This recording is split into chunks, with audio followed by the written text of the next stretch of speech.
എനിക്കൊരു മാനസിക കുലുക്കവും ഉണ്ടാവില്ല. ഞാൻ പരസ്യമായിട്ടൊരു യോഗത്തിൽ പറഞ്ഞല്ലോ, മനസ്സമാധാനമാണ് പ്രധാനം. നിങ്ങൾ മനസ്സമാധാനത്തിന് നിരക്കുന്ന കാര്യങ്ങൾ മാത്രമേ ചെയ്യാവൂ. തെറ്റ് ചെയ്തെങ്കിൽ മനസ്സമാധാനം ഉണ്ടാവില്ല. ബാക്കിയെല്ലാം കേൾക്കുമ്പോഴും തെറ്റായ കാര്യങ്ങൾ നമ്മളെക്കുറിച്ച് പറയുന്നത് കേൾക്കുമ്പോഴും ഉള്ളാലെ ചിരിച്ചുകൊണ്ടത് കേൾക്കാൻ പറ്റും. ആ ഉള്ളാലെ ചിരിച്ചുകൊണ്ട് കേൾക്കാൻ പറ്റുന്ന മാനസികാവസ്ഥയിലാണ് ഞാൻ. ഒന്നും എന്നെ യേശില്ല. യേശാത്തത് ഇതുകൊണ്ട് തന്നെയാണ്. അതൊരു അഹംഭാവം പറച്ചിലൊന്നുമല്ല. ഈ കൈകൾ ശുദ്ധമാണ്, അതുകൊണ്ട് തന്നെയാണ്. അത് ആരുടെ മുന്നിലും പറയാൻ കഴിയും, അല്പം തല ഉയർത്തി തന്നെ പറയാൻ കഴിയും. അതാണ് അത് സംബന്ധിച്ച് എനിക്ക് പറയുന്നത്. പക്ഷേ നിങ്ങൾക്ക് രാഷ്ട്രീയമായി ആവശ്യമുണ്ടാകാം. ഈ ടീമിന് ഇപ്പോൾ ഞാനാണല്ലോ ഒരു നേതാവ് എന്ന് പറയാൻ ഇരിക്കുന്നത്. അതുകൊണ്ട് ആരിരുന്നാലും ഇവിടെ ഇരിക്കുന്നയാളാണല്ലോ നേതാവ്. അതിൻ്റെ ഭാഗമായി ആ കസേരയിൽ ഇരിക്കുന്നയാളെ ഇടിച്ചു താഴ്ത്തൽ, ഇകഴ്ത്തി കാണിക്കൽ നിങ്ങളുടെ രാഷ്ട്രീയമായൊരാവശ്യമായിരിക്കാം. നിങ്ങളത് നടത്ത്. ജനം സ്വീകരിക്കുന്നുണ്ടോ ഇല്ലയോ എന്ന് കാലം തീരുമാനിക്കട്ടെ. അത് മാത്രമേ എനിക്ക് പറയാനുള്ളൂ. നമസ്കാരം, പ്രൈം ഡിബേറ്റിലേക്ക് സ്വാഗതം. അന്ന് നിയമസഭയിൽ പറഞ്ഞതുപോലെ ആ കൈകൾ ശുദ്ധമാണോ പിണറായി? CMRL എക്സാലോജി കേസിൽ മകൾ വീണ വിജയനെതിരായ അന്വേഷണം പുതിയ തെളിവുകളിലേക്ക് നീങ്ങുമ്പോൾ അശുദ്ധിയുടെ കറ ആ കൈകളിലും പുരണ്ടെന്ന സംശയം ബലപ്പെടുന്നു. സേവനം നൽകാതെ 2.78 കോടി രൂപ പിണറായി ഭരണകാലത്ത് മകൾ CMRL കമ്പനിയിൽ നിന്ന് കൈപ്പറ്റി എന്നതിനും അപ്പുറത്താണ് ED പുറത്തുവിട്ടിരിക്കുന്ന വിവരങ്ങൾ. വിദേശത്തേക്ക് 85 ലക്ഷം രൂപ കടത്തിയതിനെ കുറിച്ചാണ് ഇപ്പോഴത്തെ അന്വേഷണം. ഹവാല ഇടപാടിനെന്ന് സംശയിക്കുന്ന വിധം ഇന്റർനെറ്റ് കോളിനായി മറ്റൊരാളുടെ പേരിൽ സിം കാർഡ് സ്വന്തം കൈപ്പടയിൽ എഴുതിയ രേഖയിൽ 20 കോടിയുടെ ഇടപാടിന്റെ വിവരങ്ങൾ. മുൻ മുഖ്യമന്ത്രിയുടെ കുടുംബത്തെ രാഷ്ട്രീയമായി വേട്ടയാടുന്നുവെന്നാരോപിച്ച് കോർണർ യോഗത്തിനൊരുങ്ങുന്ന CPM ഒന്ന് ചിന്തിക്കുന്നത് നല്ലതാണ്. ഇടത് സർക്കാരിന്റെ കാലത്ത് അന്നത്തെ മുഖ്യമന്ത്രിയുടെ മകളുടെ സുപ്രധാന വരുമാനം CMRL നിന്ന് മാസം തോറും കിട്ടുന്ന 8 ലക്ഷം രൂപയായിരുന്നു. അതിനും അപ്പുറത്തുള്ള ഇടപാടുകൾ ED വലിച്ചു പുറത്തിടുമ്പോൾ കേരളം ഇത് കാണുന്നുണ്ടെന്ന് മറക്കരുത്. പിണറായി നിയമസഭയിൽ പറഞ്ഞ ചരിത്ര പ്രസിദ്ധമായ ഡയലോഗ്, കടമെടുത്താൽ നിങ്ങൾ അത് നടത്തൂ, ജനങ്ങൾ സ്വീകരിക്കുന്നുണ്ടോ എന്ന് കാലം തീരുമാനിക്കട്ടെ. പിണറായിയെ പുറത്താക്കി ജനങ്ങളും കാലവും തീരുമാനമെടുത്തു കഴിഞ്ഞു. ഇനി രാജ്യത്തെ നിയമ സംവിധാനമാണ് ബാക്കിയുള്ളത്. പ്രൈം ഡിബേറ്റ് ചർച്ച ചെയ്യുന്നു, പിണറായിയുടെ കാലത്ത് മകൾക്ക് ഹവാല ഇടപാടോ?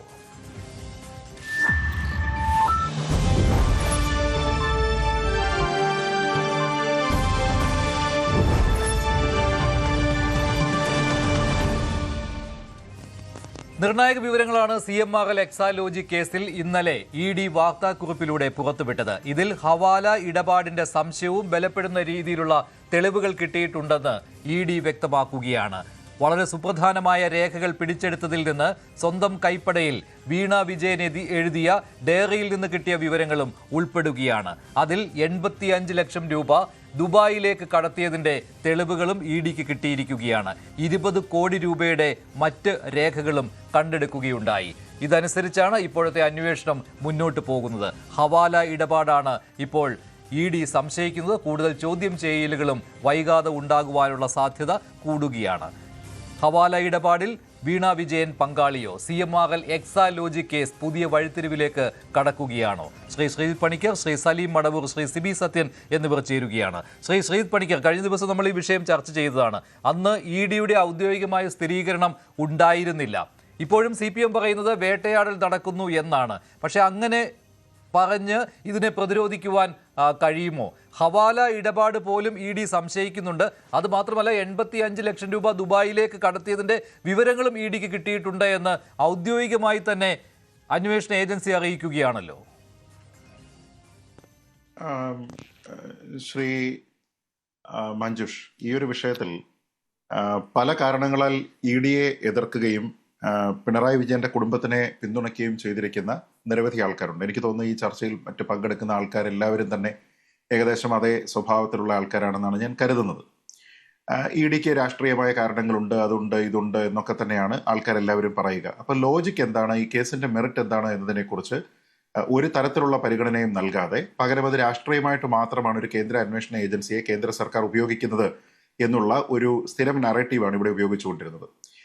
ഇപ്പോൾ CPMന് ഭരണം പോയി, അവർ പ്രതിപക്ഷത്തിരിക്കുകയാണ്. മൊത്തത്തിൽ LDFന് എല്ലാം കൂടി ചേർത്തിട്ട് ഏതാണ്ട് 35 സീറ്റുകൾ മാത്രമേ ഉള്ളൂ. അങ്ങനെയുള്ള ഒരു പാർട്ടിയുടെ നേതാവിൻ്റെ മകൾക്കെതിരെ എന്ത് തരത്തിലുള്ള രാഷ്ട്രീയ ലക്ഷ്യങ്ങളുടെ പേരിലാണ് ഒരു കേന്ദ്ര സർക്കാർ ഇങ്ങനെ ഒരു രാഷ്ട്രീയ വേട്ടയാടലിന് ഒരു അന്വേഷണ ഏജൻസിയെ ഉപയോഗിക്കുന്നത് എന്നുള്ളതിനെ കുറിച്ചാണ് ഇനി പറയേണ്ടത്. ഭരണത്തിലിരിക്കുമ്പോൾ ഒരുപക്ഷെ പഴയൊരു വാദത്തിന് പ്രസക്തി ഉണ്ടായിരുന്നുവെങ്കിൽ ഭരണം പോയതിനു ശേഷമാണ് വലിയൊരു റിഗറോടുകൂടി ഈ അന്വേഷണം മുന്നോട്ട് പോകുന്നത് എന്നതിനെ കുറിച്ച് നമുക്കറിയാം. അപ്പോൾ അതുകൊണ്ട് തന്നെ ഇ ഡിയുടെ കണ്ടെത്തൽ എന്താണ് എന്നുള്ളതിനെ കുറിച്ചാണ് നമ്മൾ ഇനി ചിന്തിക്കേണ്ടത്. ഏറ്റവും ഗുരുതരമായിട്ടുള്ള കുറേയധികം കണ്ടെത്തൽ ഇവിടെ ഉണ്ടായിട്ടുണ്ട്. കാരണം അത് ഹാൻഡ് റിട്ടൺ നോട്ട്സ് ആണ്, അക്കാര്യത്തിൽ തർക്കമില്ല. പക്ഷെ അതിൽ കുറെ ആൾക്കാരുടെ പേര് എഴുതിയിട്ടുണ്ട്. ആ പേരുകാരുടെ വീടുകളിലാണ് കഴിഞ്ഞ ദിവസം റെയ്ഡ് നടന്നത്. ഓരോരുത്തർക്കും എത്ര രൂപയുടെ പണമാണ് ഹാൻഡിൽ ചെയ്തിരിക്കുന്നത് അല്ലെങ്കിൽ അയച്ചിരിക്കുന്നത് എന്നതിനെ കുറിച്ച് അതിൽ എഴുതിയിട്ടുണ്ട്. ഒപ്പം വിദേശത്തേക്ക് വിദേശ കറൻസിയിൽ കൈകാര്യം ചെയ്തിരിക്കുന്ന പണം 85 ലക്ഷം രൂപ എന്ന് പറയുമ്പോൾ അത്തരത്തിലുള്ള ഒരു ട്രാൻസാക്ഷൻ നടത്താനായിട്ട് പരിമിതമായിട്ടുള്ള ഒരു തുക മാത്രമാണ്. അപ്പോൾ അതിന് കൂടുതലായിട്ടുള്ള തുക ഇതിലുണ്ടോ? ഇന്ത്യൻ കറൻസിയിൽ ഹാൻഡിൽ ചെയ്തിരിക്കുന്നത് 20 കോടി രൂപയാണ്. പിന്നെ ഇന്റർനെറ്റ് കോൾ ചെയ്യുന്നതിന് വേണ്ടിയിട്ടൊരു സിം കാർഡ് തയ്യാറാക്കുന്നു. അത് സ്വന്തം ID ഉപയോഗിച്ചിട്ട് എടുക്കാമെന്നിരിക്കെ മറ്റാരുടെയോ പേരിൽ എടുത്തിരിക്കുന്ന ഒരു സിം കാർഡ് അവിടെ ഉപയോഗിക്കുന്നു. ഇതെല്ലാം സൂചിപ്പിക്കുന്നത് വളരെ ഗുരുതരമായിട്ടുള്ള വളരെ ഷേഡി ആയിട്ടുള്ള ഒരു ബിസിനസ് ഡീലാണ്. ഇന്നലെ അപ്പോൾ ഇത് CMRL എക്സാലോജി കേസും കടന്ന് മുന്നോട്ട് പോവുകയാണല്ലോ അല്ലേ? അപ്പോൾ CMRLുമായിട്ടുള്ള ഇടപാടിൽ നിന്ന് കിട്ടിയ പണത്തിന്റെ ആ പണം എങ്ങോട്ട്, എന്തിനു വേണ്ടി ഉപയോഗിച്ചു, എങ്ങോട്ട് കൊണ്ടുപോയി എന്നുള്ള വിവരങ്ങളായിരുന്നുവല്ലോ അന്വേഷിച്ചുകൊണ്ടിരുന്നത്. പക്ഷെ അതിനും അപ്പുറത്തുള്ള വിവരങ്ങളാണല്ലോ ഇപ്പോൾ ED പുറത്തുവിട്ടിരിക്കുന്നത്. അതിൽ കിട്ടിയ തുകയേക്കാൾ കൂടിയ തുകയുടെ ഇടപാടുകൾ നടന്നു എന്നാണല്ലോ. മഞ്ജുഷ് ഓർക്കുന്നുണ്ടാവും, ശ്രീ സിബിയും ഓർക്കുന്നുണ്ടാവും. നമ്മൾ കഴിഞ്ഞ ദിവസം ഈ വിഷയം ചർച്ച ചെയ്യുന്ന സമയത്ത് ശ്രീ സിബി അതിൽ സാന്ദർഭികമായിട്ട് പറഞ്ഞു, ഇത് ഏതാണ്ട് 2.25 കോടി രൂപയുടെ ഒരു ഇടപാടിന് ഇത്രത്തോളം സന്നാഹത്തിനെ ഉപയോഗിച്ചുകൊണ്ട് ഇങ്ങനെ ഒരു പരിപാടി നടത്തേണ്ടതുണ്ടോ എന്ന് ചോദിച്ചപ്പോൾ ഞാൻ തിരുത്തിയിട്ട് പറഞ്ഞിരുന്ന 2 കാര്യങ്ങളുണ്ട്. ഒന്ന്, ഇത് കേവലം 2.25 കോടി രൂപയുടെ ഇടപാടല്ല, മറിച്ച് 182 കോടി രൂപയുടെ ഫേക്ക് ട്രാൻസാക്ഷനാണ് ഇതിലെ പ്രൈമറി കേസ്. അതുകൊണ്ട് തന്നെ പ്രൈമറി കേസ് എന്ന് പറയുന്നത് CMRL ബിസിനസ് നടത്തിയിരിക്കുന്ന ആൾക്കാരുമായിട്ടുള്ള കാര്യമാണ്. 2, വീണയ്ക്ക് കിട്ടിയിരിക്കുന്ന 2.25 കോടി രൂപ ഇപ്പോൾ തെളിവുകളുടെ അടിസ്ഥാനത്തിലുള്ളതാണ്. അത് അത്രയുമേ ഉള്ളോ അതോ അതിനേക്കാൾ കൂടുതലുണ്ടോ എന്ന രീതിയിലത്തേക്ക് അന്വേഷണം പോകും എന്നുകൂടി ഞാൻ പറഞ്ഞിരുന്നു. ഇപ്പോൾ ED ഇന്നലെ വന്നിരിക്കുന്ന രാത്രിയിലത്തെ ആ സ്റ്റേറ്റ്മെന്റ് എടുത്ത് നോക്കുക. അതിൽ ഈ കാര്യം വളരെ വ്യക്തമായിട്ട് പറയുന്നുണ്ട്. അതായത് ഈ CMRL നിന്ന് കിട്ടിയിരിക്കുന്നതിനേക്കാൾ വളരെ ഉയർന്ന തുകയാണ് ഈ 20 കോടിയും മറ്റു പണവുമെല്ലാം അത് അവർ ഹാൻഡിൽ ചെയ്തിട്ടുണ്ട് എന്നാണ്. എന്ന് വെച്ച് കഴിഞ്ഞാൽ പണം ലോണ്ടറി ചെയ്തിരിക്കുന്നതിന്റെ, പണം ലെയറിങ് ചെയ്തിരിക്കുന്നതിന്റെ, പണം ഹവാല ഇടപാട് നടത്തിയിരിക്കുന്നതുമായിട്ടൊക്കെ ബന്ധപ്പെട്ടിട്ടുള്ള കുറേയധികം തെളിവുകളിലേക്കാണ് അല്ലെങ്കിൽ അത്തരത്തിലുള്ള ലീഡ്സ് ആണ് കിട്ടിയിരിക്കുന്നത്. അങ്ങനെ അതിൽ രേഖപ്പെടുത്തപ്പെട്ടിരിക്കുന്ന ആൾക്കാരുടെ പേരുള്ളപ്പോൾ അല്ലെങ്കിൽ ആ സിം കാർഡ് ആരുടെ പേരിലാണ് ഇഷ്യൂ ചെയ്തിരിക്കുന്നത് എന്നതുമായി ബന്ധപ്പെട്ട രേഖകളുള്ളപ്പോൾ അതുമായി ബന്ധപ്പെട്ടിട്ടാണ് കഴിഞ്ഞ ദിവസം 9 ഇടങ്ങളിൽ കോഴിക്കോട്ട് ED റെയ്ഡ് നടന്നത്. ആ ED റെയ്ഡ് രാഷ്ട്രീയ പ്രേരിതമാണ് എന്ന് പറഞ്ഞു. മുഹമ്മദ് റിയാസിനെ പോലുള്ള ആൾക്കാർ നേരിട്ട് വന്നിട്ട് തന്റെ സഹപാഠികളായിരുന്ന ആൾക്കാർ, കോളേജിൽ തന്നോടൊപ്പം ഉണ്ടായിരുന്ന ആൾക്കാരെയാണ് ഇവര് റെയ്ഡ് ചെയ്തത് എന്ന് പറഞ്ഞു. ഞാൻ ചോദിക്കുന്നത്, ഏതാണ്ട് 6 പേരുടെ 9 ഇടങ്ങളിൽ എന്തോ ആണ് റെയ്ഡ് നടന്നിരിക്കുന്നത്. ഈ 6 പേര് മാത്രമാണോ മുഹമ്മദ് റിയാസിനോടൊപ്പം കോളേജിൽ പഠിച്ചിട്ടുള്ളത്? വേറെ ആൾക്കാരൊന്നും തന്നെ അദ്ദേഹത്തിന്റെ ക്ലാസ്സിൽ ഉണ്ടായിരുന്നില്ലേ? അപ്പൊ അതിനർത്ഥം മുഹമ്മദ് റിയാസിന്റെ സുഹൃത്തുക്കളെ വേട്ടയാടുക എന്നുള്ള ഉദ്ദേശമല്ല. മുഹമ്മദ് റിയാസ് അതിൽ നേരിട്ട് ഒരു കണ്ണിയുമായിട്ടില്ല. മറിച്ച് വീണ അവരുടെ ലൂസ് ഷീറ്റിൽ അല്ലെങ്കിൽ അവരുടെ ഡയറിയിൽ അവരെഴുതി സൂക്ഷിച്ചിരുന്ന പേരുകാരായിട്ടുള്ള ആൾക്കാർ, ആ മൊബൈൽ സിം ആരുടേതാണോ ആ ആളിന്റെ വീട്, ഇങ്ങനെയുള്ള സ്ഥലങ്ങളിലേക്കാണ് റെയ്ഡ് നടത്തുന്നത്. അങ്ങനെ ഒരു അന്വേഷണ ഏജൻസി അവർ എംപവേർഡ് ആയിരിക്കുന്ന ഒരു അന്വേഷണം മുന്നോട്ട് കൊണ്ടുപോകുമ്പോൾ അതിനെ രാഷ്ട്രീയ ചായ്വുള്ള ആൾക്കാരും വ്യത്യസ്ത രാഷ്ട്രീയ ചായ്വുകൾ ഉള്ള ആൾക്കാർ പോലും രാഷ്ട്രീയ പ്രേരിതം എന്ന് പറഞ്ഞ് എതിർത്താൽ അതിലെ ഏറ്റവും പ്രധാനപ്പെട്ട കാര്യം കേസിന്റെ മെറിറ്റാണ്. ഇപ്പൊ ED കൺവിക്ഷൻ റേറ്റ് എത്രയാണ്? ED രാഷ്ട്രീയത്തിനനുസരിച്ചല്ലേ പലപ്പോഴും പ്രവർത്തിക്കുന്നത്? ഇതൊക്കെ ശരിയായിരിക്കാം. ഞാൻ പറഞ്ഞു, അതിലൊന്നും എനിക്ക് യാതൊരു വിധത്തിലുള്ള തർക്കവുമില്ല. പക്ഷേ ഈ കേസ് നമ്മൾ പരിഗണിക്കുന്ന സമയത്ത് നമ്മുടെ മുന്നിലുള്ള ഫാക്ട് എന്താണ്? എന്തിന്റെ അടിസ്ഥാനത്തിലാണ്? രജിസ്ട്രാർ ഓഫ് കമ്പനീസിന്റെ ഒരു എൻക്വയറി ഇതിനകത്തിൽ ആദ്യം ഉണ്ടായി. ഇൻകം ടാക്സിന്റെ അപ്പലേറ്റ് അതോറിറ്റി അല്ലെങ്കിൽ സെറ്റിൽമെന്റ് ബോർഡിന്റെ ഒരു അന്വേഷണം ഇതിലുണ്ടായി. SFIയുടെ അന്വേഷണം ഉണ്ടായി. ആദ്യം പറഞ്ഞിരുന്നത് വീണയെ കേട്ടില്ല എന്നാണ്. എന്നാൽ വീണയെ കേട്ടിട്ട് വീണയുടെ മൊഴി കൃത്യമായി റെക്കോർഡ് ചെയ്തിട്ട് SFIയുടെ സ്റ്റേറ്റ്മെന്റിൽ അതുണ്ട്. അപ്പൊ ഈ സ്റ്റേറ്റ്മെന്റുകൾ വന്നപ്പോൾ 2024 ഏപ്രിൽ മാസത്തിൽ കർത്ത കൊടുത്തിരിക്കുന്ന സ്റ്റേറ്റ്മെന്റ് ഉൾപ്പെടെ നമ്മുടെ മുന്നിലുണ്ട്. ആ സ്റ്റേറ്റ്മെന്റിൽ പറഞ്ഞിരിക്കുന്നത് എന്താണ്? കർത്ത പറഞ്ഞിരിക്കുന്നത് 2 കാര്യത്തിനാണ് പണം കൊടുത്തിരിക്കുന്നത് എന്നാണ്.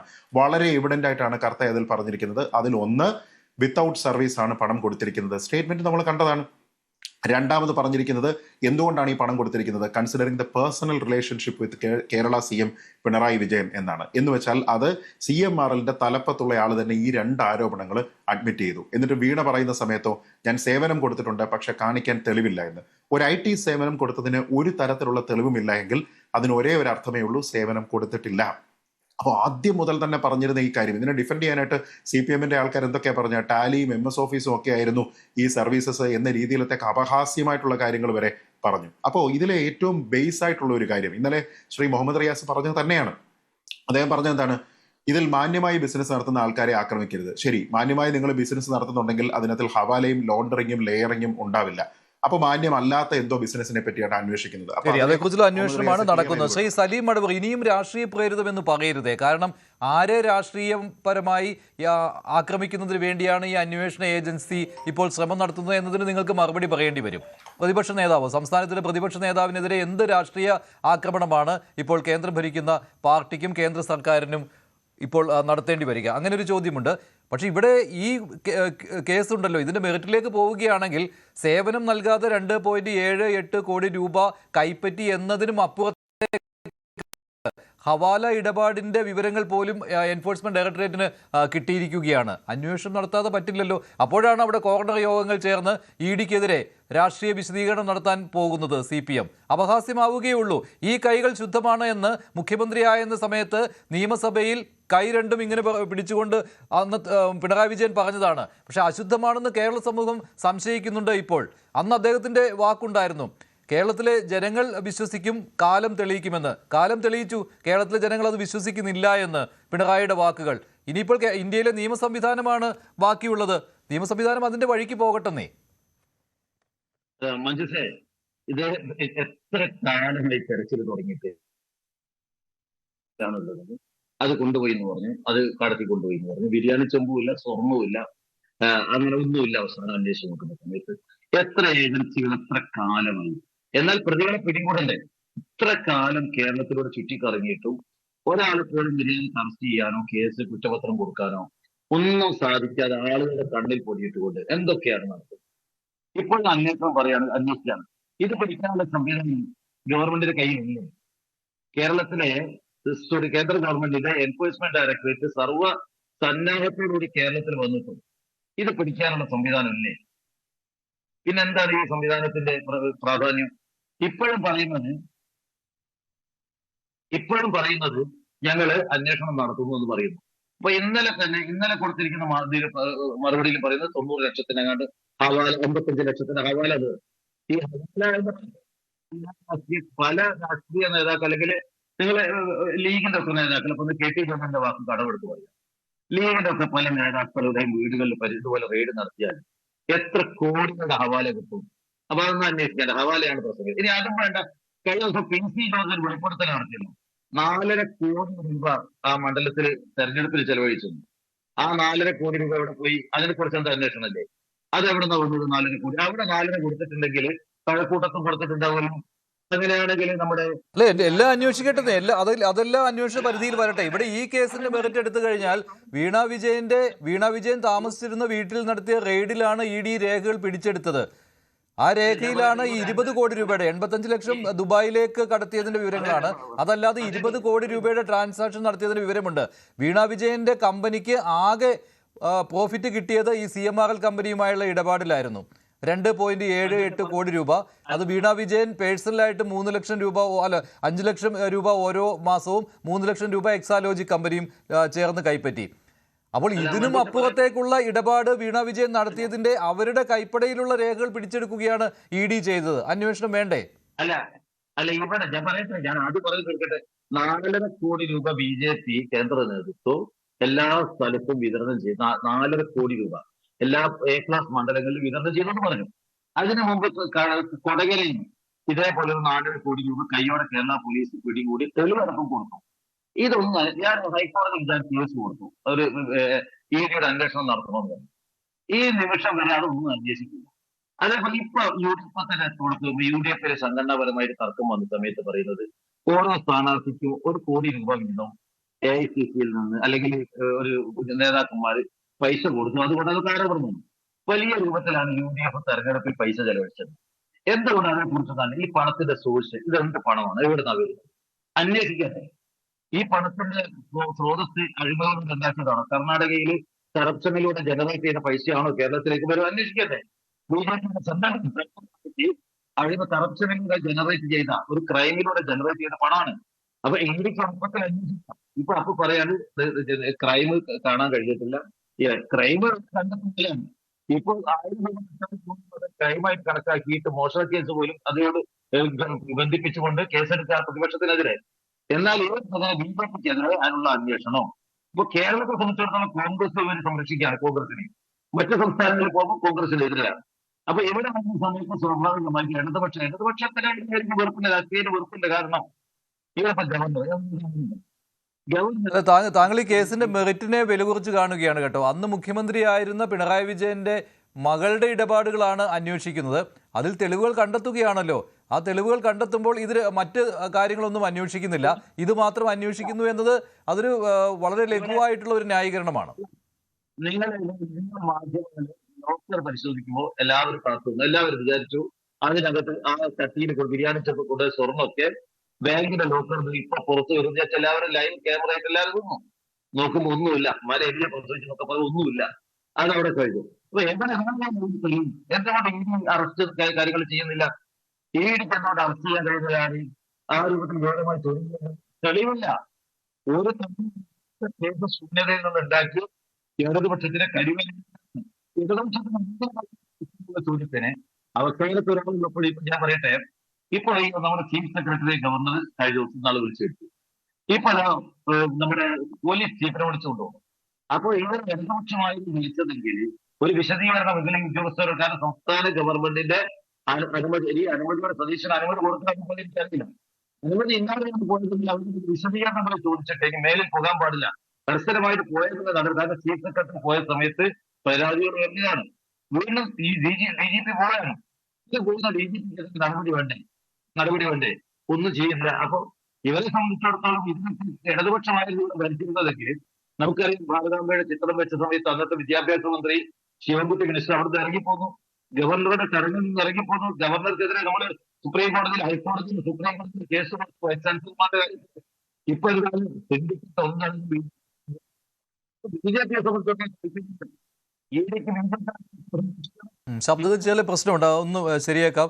ശ്രീ സിബി സത്യൻ, സലീം അടവ് പറയുന്ന പോലെയാണോ കാര്യങ്ങൾ? ഇപ്പോൾ പഴയ ബിരിയാണി ചെമ്പിൻ്റെ കാര്യമൊക്കെ പറഞ്ഞുകൊണ്ട് പ്രതിരോധം തീർക്കുകയാണ്. ഇത് LDF അങ്ങനെയാണ് ചെയ്യുന്നത്. പക്ഷേ LDFിൽ തന്നെ CPM അതിശക്തമായിട്ട് EDക്കെതിരെ രംഗത്തെത്തുന്നുണ്ട്, കേന്ദ്ര ഏജൻസിക്കെതിരെ. പക്ഷേ CPI അത്ര കണ്ട് ന്യായീകരിക്കുന്നില്ല. നിയമത്തിൻ്റെ വഴിക്ക് പോകട്ടെ എന്നുള്ള നിലപാടെടുത്തിട്ടുണ്ട്. പക്ഷേ ഈ കേസിൻ്റെ മെറിറ്റ് വിസ്മരിച്ചുകൊണ്ട് അല്ലെങ്കിൽ കണ്ടില്ല എന്ന് ഭാവിച്ചുകൊണ്ട് എങ്ങനെ പ്രതിരോധം തീർക്കുവാൻ CPMന് കഴിയും? ഇപ്പോൾ ED പുറത്തുവിട്ടിരിക്കുന്ന വിവരങ്ങൾ മെറിറ്റുള്ളത് തന്നെയല്ലേ സിബി? മഞ്ജുഷ്, LDF പ്രതിനിധിയുടെ ഈ വാദഗതികൾ കേട്ട് കഴിഞ്ഞാൽ അരി എത്ര എന്ന് ചോദിക്കുമ്പോൾ വയറഞ്ഞാഴി എന്ന് പറയുന്ന പോലുള്ള ഒരു രീതിയാണ് അദ്ദേഹം പിന്തുടരുന്നത്. അദ്ദേഹം പറയുന്നത് ഇലക്ഷൻ ഫണ്ട് അന്വേഷിക്കണം, അതന്വേഷിക്കണം, ലീഗിന്റെ നേതാക്കന്മാരുടെ വീട്ടിൽ റെയ്ഡ് നടത്തിയാൽ അവിടെ ഹവാലയുടെ ഇടപാടുകൾ കാണും. അപ്പൊ ഇതൊക്കെ കൊണ്ട് ശ്രീമതി വീണ വിജയന്റെ ഇടപാടുകൾ സാധൂകരിക്കപ്പെടുന്നു എന്ന് എനിക്ക് മനസ്സിലായില്ല. ഇനി അതായിരിക്കും അദ്ദേഹം ഉദ്ദേശിക്കുന്നത്. കാരണം ഞങ്ങളുടെ രാഷ്ട്രീയ നേതാക്കന്മാരൊക്കെ കുറച്ച് ഇടപാടുകളൊക്കെ നടത്തുന്നവരാണ്, അതുകൊണ്ട് ഇതെല്ലാം പുറത്തു മാപ്പാക്കണം എന്ന ഒരു മാപ്പപേക്ഷയാണോ അദ്ദേഹം മുന്നോട്ട് വെക്കുന്നത് എന്ന് നമുക്ക് സംശയിക്കേണ്ട അവസ്ഥയാണ്. അപ്പൊ എന്തായാലും ഇവിടെ എനിക്ക് വളരെ രസകരമായി തോന്നുന്ന ഒരു സംഗതി, കേരളത്തിന്റെ മുൻ മുഖ്യമന്ത്രി, അദ്ദേഹം മുഖ്യമന്ത്രിയായിരുന്ന കാലത്ത് അദ്ദേഹത്തിന്റെ മകൾ ഇത്രയും റെക്ലെസ് ആയിട്ടുള്ള ഇടപാടുകളിൽ ഏർപ്പെടുക, അതായത് ഒരു വളരെ നിസ്സാരപ്പെട്ട ഒരു അന്വേഷണത്തിന് പോലും കണ്ടെത്താൻ കഴിയാവുന്ന രീതിയിൽ ഒരു ഷെൽ കമ്പനി രൂപീകരിക്കുക, ഷെൽ കമ്പനിയിൽ സ്വയം പാർട്ണറാവുക, ഇങ്ങനെയൊക്കെയുള്ള കലാപരിപാടികളൊക്കെ ചെയ്യുന്നതിനെ എന്താണ് വിളിക്കേണ്ടതെന്ന് എനിക്ക് മനസ്സിലാവുന്നില്ല. പക്ഷേ വളരെ എന്താ പറയുന്നത്, നിരാശാജനകം. കാരണം ബുദ്ധിജീവികൾ ഉണ്ട് എന്ന് കരുതപ്പെടുന്ന LDFന്റെ, അല്ലെങ്കിൽ സാമ്പത്തിക ബുദ്ധിജീവികൾ ഉണ്ട് എന്നൊക്കെ കരുതുന്ന LDFന്റെ ഒരു ഉന്നത നേതാവിന്റെ മകൾ ഇമാതിരിയുള്ള റെക്ലെസ് ആയിട്ടുള്ള ഇടപാടുകളിലൊക്കെ ചെന്ന് ചാടുക എന്ന് പറയുന്നത് സത്യത്തിൽ വളരെ കഷ്ടമാണ്. കാരണം ഇവിടെ നിലവില് പിണറായി വിജയന് ഒരു കാരണവശാലും ഈ ഇടപാടുകളുടെ എന്താ പറയുക, ബാധ്യതയിൽ നിന്ന് ഒഴിഞ്ഞു മാറാൻ പറ്റില്ല. അദ്ദേഹത്തിന്റെ കൈകൾ ശുദ്ധമാണെന്ന് ഇനി പറയാൻ പറ്റുമെന്ന് തോന്നുന്നില്ല.